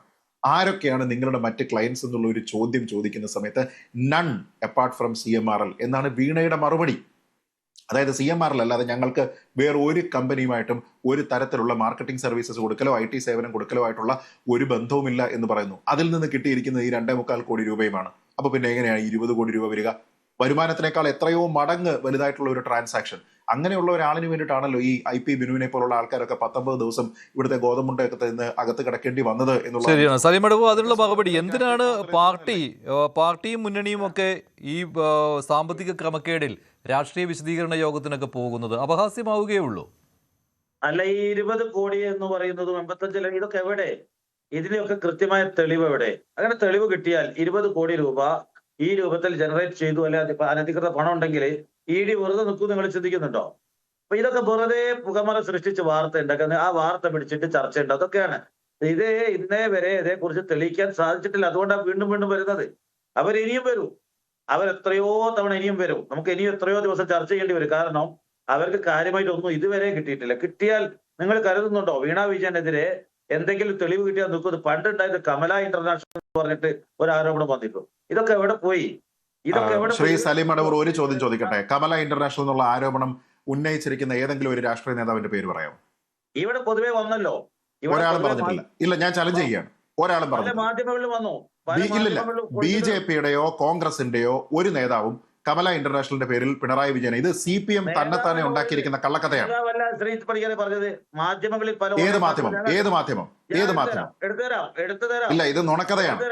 CPM ഉണ്ടാക്കിയിരിക്കുന്ന നുണക്കഥയാണ് ശ്രീ സലീം അടവൂർ. കമല ഇന്റർനാഷണൽ എന്ന് പറഞ്ഞിട്ട് അങ്ങനെ ഉത്തരവാദിത്തപ്പെട്ടിരിക്കുന്ന ഒരു മാധ്യമ സ്ഥാപനവും ഉത്തരവാദിത്തപ്പെട്ടിരിക്കുന്ന ഒരു രാഷ്ട്രീയ നേതാവും അങ്ങനെ ഒരു ആരോപണം ഉന്നയിച്ചിട്ടുണ്ട്. പല മാധ്യമങ്ങളിലും വന്നു. അല്ല, മാധ്യമങ്ങളിൽ വരും, അത് ഇവര് തന്നെ പറയുമ്പോൾ വരും. എടുത്തു തരാം. ഞാൻ ഇനിയൊരു ചർച്ച ഉണ്ടാവുന്ന കൃത്യം സാധനം തരാം. എന്റെ ഓർമ്മയിലുണ്ട്, ഞാൻ വായിച്ചു. സോഷ്യൽ മീഡിയയിൽ ആരോ ഉണ്ടാക്കിയ സാധനമാണെന്ന്. സോഷ്യൽ മീഡിയ അല്ല, പലതരത്തിൽ വന്നു. അപ്പൊ ഇത് ഒരു കൃത്യമായിട്ട് പിണറായി വിജയനെതിരെ ഒരു കഥ ഉണ്ടാക്കുക, അദ്ദേഹത്തിനെ ആക്രമിച്ചാൽ ഇനിയിപ്പോ പിണറായി വിജയനെ ആക്രമിച്ചിട്ട് എന്ത് കാര്യം? അദ്ദേഹം പല്ലുകൊഴിഞ്ഞ സിംഹമാണ്. ഇനി അദ്ദേഹത്തെ ആക്രമിച്ചിട്ട് എന്ത് കാര്യം? കേരളത്തിന്റെ പ്രതിപക്ഷ നേതാവിനെ കേന്ദ്രത്തിന് എന്തിനാണ് ആവശ്യം? രക്ഷപ്പെട്ടെങ്കിൽ അല്ല, ഇതിനുള്ള മറുപടി പറയുമോ? നേരത്തെ ശ്രീജിത്ത് പലതവണ ആ ചോദ്യം ചോദിച്ചിരുന്നു. കേരളത്തിന്റെ പ്രതിപക്ഷ നേതാവിനെ കേന്ദ്രത്തിനും കേന്ദ്രം ഭരിക്കുന്ന BJPക്കും എന്തിനാണ് ഇനി? അല്ല, ഞാൻ ചോദിക്കാം, പിണറായി വിജയനെ രക്ഷപ്പെടാൻ പ്രതിപക്ഷ നേതാവിന്റെ കസേരയിൽ ഇരിക്കണോ? അങ്ങനെ ഇരിക്കേണ്ട ഒരാളാണോ അദ്ദേഹം? വേണ്ടിവരും. അതില്ലെങ്കിൽ അദ്ദേഹത്തിന് അടുത്ത തലമുറ നേതൃത്വത്തെ വാർത്തെടുക്കാനുള്ള അവസരമായിരുന്നല്ലോ. അല്ലല്ല, ഞാൻ ചോദിച്ചത് CPM-ന്റെ അടുത്ത തലമുറ നേതൃത്വത്തെ വളർത്തിയെടുക്കാൻ അവസരമായിരുന്നല്ലോ. അദ്ദേഹത്തിന് ആരെ ഭയപ്പെട്ടില്ല? നിങ്ങൾ ആരെ ഭയപ്പെട്ടിട്ടപ്പോ ഇതൊക്കെ എന്തൊരു വളരെ ലജ്ജാവഹമായ കഥകൾ. അല്ല, അത് ഭയപ്പാടാണ് എങ്കിൽ ഈ EDയുടെ അന്വേഷണം വന്നപ്പോ അതിനെ എതിർക്കാനായിട്ട് ആൾക്കാർ പോയത് എന്തിനാ? ED അന്വേഷിച്ചത് ഭയക്കാനൊന്നും ഇല്ലെങ്കിൽ. അദ്ദേഹം പറഞ്ഞിട്ടാണോ? അല്ല, ഞാൻ ചോദിച്ചപ്പോ ആർക്കോ ഭയമുണ്ടോ? അന്വേഷണം നേരിടുന്ന ആൾക്കാർക്ക് ഭയം ഉണ്ടെന്ന് സമ്മതിക്കൂ? ഒരു മിനിറ്റ്. ഉത്തരവാദപ്പെട്ട നേതാക്കൾ അവരെ മാറ്റി നിർത്താൻ ശ്രമിക്കുന്നത് നിങ്ങൾ TV യിൽ കണ്ടില്ലേ? അങ്ങനെയൊന്നും കണ്ടില്ലായിരുന്നു കേട്ടോ. അവരെ ആളി കത്തിക്കുകയായിരുന്നു. എന്ന് മാത്രമല്ല, ഈ ശ്രീ പിണറായി വിജയൻ പോലും വളരെ പ്രകോപനപരമായ പ്രസ്താവനയാണല്ലോ എന്റെ അവസാനം നടത്തിയത്. നേതാവിനോട്, നമുക്കൊരു രാഷ്ട്രീയ നേതാവിനോട് വെറുപ്പുണ്ടെന്ന് വിചാരിച്ച് എന്ത് കഥകളും പറഞ്ഞ് പ്രചരിപ്പിച്ച് അപമാനിക്കരുത്. അദ്ദേഹം അടിയന്തരാവസ്ഥയിലൊക്കെ ക്രൂരമായ പീഡനം ഏറ്റുവാങ്ങി വന്ന രാഷ്ട്രീയ നേതാവാണ്. അദ്ദേഹം അടിയന്തരാവസ്ഥയിൽ ക്രൂരമായ പീഡനം ഏറ്റുവാങ്ങിയത് കൊണ്ട് മകൾക്ക് ഹവാല ഇടപാട് നടത്താൻ പറ്റും എന്ന് പറയുന്ന ഒരു കൺക്ലൂഷനിലേക്ക് എത്തണോ? നിങ്ങൾ എവിടെ തെളിവ് കയ്യിലുണ്ടെങ്കിൽ എന്തേ അറസ്റ്റ് നടക്കാത്തത്? ഒന്നും അല്ല, ഞാൻ നടക്കുന്നില്ല. ഒരു കാര്യം ശ്രീ സലീം മടവൂർ, ഞാൻ എന്നാ ഒരു കാര്യം ചോദിക്കട്ടെ. ആ. തെളിവ് കയ്യിലില്ല, ശരിയാണ്. അവർ പറഞ്ഞിരിക്കുന്നത് ഞങ്ങൾക്ക് ഡയറിയിൽ നിന്ന് കിട്ടിയിരിക്കുന്ന കാര്യമാണ്, ഞങ്ങൾ ഇതിനെക്കുറിച്ച് ഇനി അന്വേഷിക്കും, നടപടിയെടുക്കുമെന്നാണ് പറഞ്ഞത്. അപ്പൊ തെളിവില്ല, അത് ശരി തന്നെയാണ്, ഞാൻ സമ്മതിക്കുന്നു. പക്ഷെ ഇതുവരെ പറഞ്ഞിരുന്നത് സേവനം എന്ന് പറയുന്നത് കൊടുത്തിട്ടുണ്ട് എന്നാണ്, അല്ലെ? സേവനം കൊടുത്തിട്ടുണ്ട് എന്ന് പറഞ്ഞു, വീണയെ കേട്ടില്ല എന്ന് പറഞ്ഞു, CMRൽ അത് നിഷേധിച്ചിട്ടില്ലല്ലോ എന്ന് പറഞ്ഞു. ഇപ്പോൾ നമ്മുടെ മുന്നിൽ അന്വേഷണ ഏജൻസികൾ റെക്കോർഡ് ചെയ്തിരിക്കുന്ന ഫോർമലായിട്ടുള്ള ഇവരുടെ സ്റ്റേറ്റ്മെന്റിൽ പറഞ്ഞിരിക്കുന്നത് അങ്ങനെ ഒരു സേവനം ഇല്ല എന്ന് നമുക്ക് കാണാം. ഞാൻ പണം കൊടുത്തിരിക്കുന്നത് പിണറായി വിജയന്റെ മകളായതുകൊണ്ടും ഒരു സേവനവും കിട്ടാതെയാണ് കൊടുത്തിരിക്കുന്നത് എന്ന് കർത്താ തന്നെ പറയുകയാണ്. അല്ല, സേവനം കർത്താവിന്റെ കൊടുത്തിരിക്കുന്നത് മൊഴിയും ഇതൊക്കെ പുറത്തു വരുന്ന വാർത്തകളാണ്. അല്ലല്ല, ഡോക്യുമെന്റ് നമ്മുടെ മുന്നിലുണ്ട്. മഞ്ജുഷിന് അറിയില്ലേ? SFIO റിപ്പോർട്ട് ഞങ്ങളെല്ലാം വായിച്ചു നോക്കിയതാണ്. SFIO റിപ്പോർട്ടിൽ എല്ലാം ഡൗൺലോഡ് ചെയ്യാൻ കൃത്യമായിട്ടുണ്ട്. ഇല്ല ഇല്ല ഇത് അല്ല, ഞാൻ ചോദിച്ചത് ശ്രീ സലീം മടവൂർ, എന്റെ ചോദ്യം ഇതാണ്.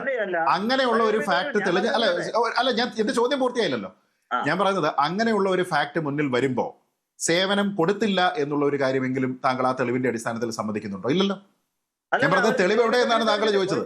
ഞാൻ പറയട്ടെ, നിങ്ങളുടെ ചോദ്യോത്തരം പറയാതെ തന്നെ ഇവിടെ വീണ വിജയൻ അവർക്ക് സേവനം കൊടുത്തു എന്നും ഏതൊക്കെ തീയതി എന്ന് ചോദിച്ചു, ഞാൻ മാധ്യമങ്ങളിൽ വന്ന വാർത്തകളെ അടിസ്ഥാനപ്പെടുത്തി എനിക്ക് പറയാൻ കഴിയില്ല. അവര് കൃത്യമായി ഉത്തരം കൊടുത്തു. ആ ഉത്തരം കൊടുത്തിട്ടില്ല. ഞാൻ പറയട്ടെ, ഉത്തരം കൊടുത്തിട്ടില്ല. ഒരു സേവനം കൊടുക്കാതെ മുഖ്യമന്ത്രിയുടെ മകൾ എന്നുള്ള നിലയ്ക്ക് ഏതെങ്കിലും തരത്തിൽ കൈക്കൂലി കൈപ്പറ്റിയാൽ, നമ്മുടെ ചന്ദ്രശേഖർ റാവു മുഖ്യമന്ത്രി അദ്ദേഹത്തിന്റെ മകളെ അറസ്റ്റ് ചെയ്ത് വായിച്ചില്ലേ തെലങ്കാനയില്? ഇവിടെ അറസ്റ്റ് ചെയ്യൂലേ? ഉറപ്പല്ലേ? എന്തുകൊണ്ട് അറസ്റ്റ് അല്ലല്ലോ പ്രശ്നം.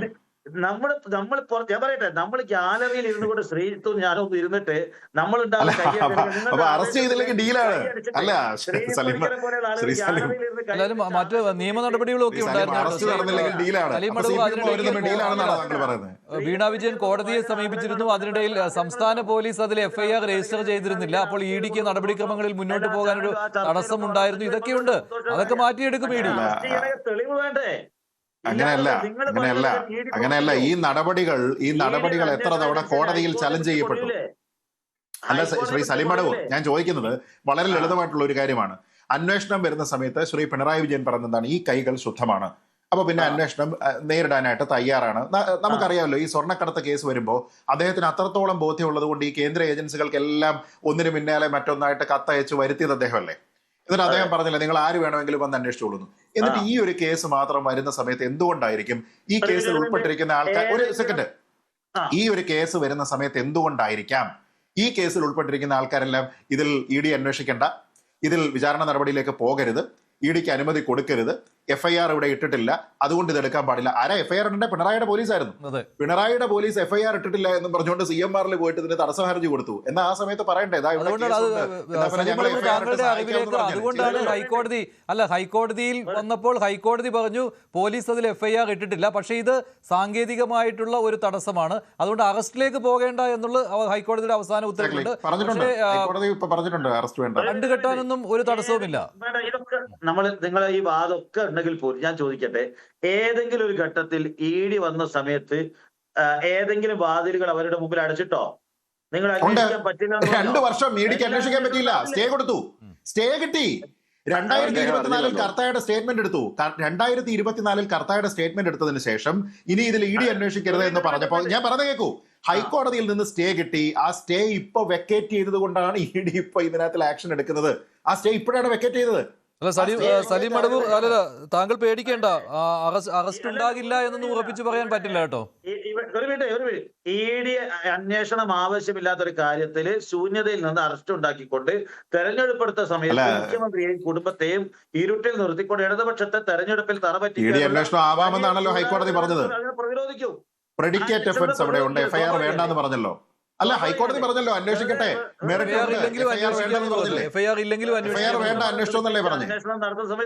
അറസ്റ്റ് ഉണ്ടാകാൻ പാടില്ല എന്നേ ഉള്ളൂ. പക്ഷേ FIR ഇല്ലെങ്കിലും അന്വേഷിച്ചോളാൻ പറഞ്ഞു. FIR എടുക്കാതെ രക്ഷപ്പെടുത്തിയത് അന്നത്തെ കേരള പോലീസാണ്, പിണറായിയുടെ പോലീസാണ്.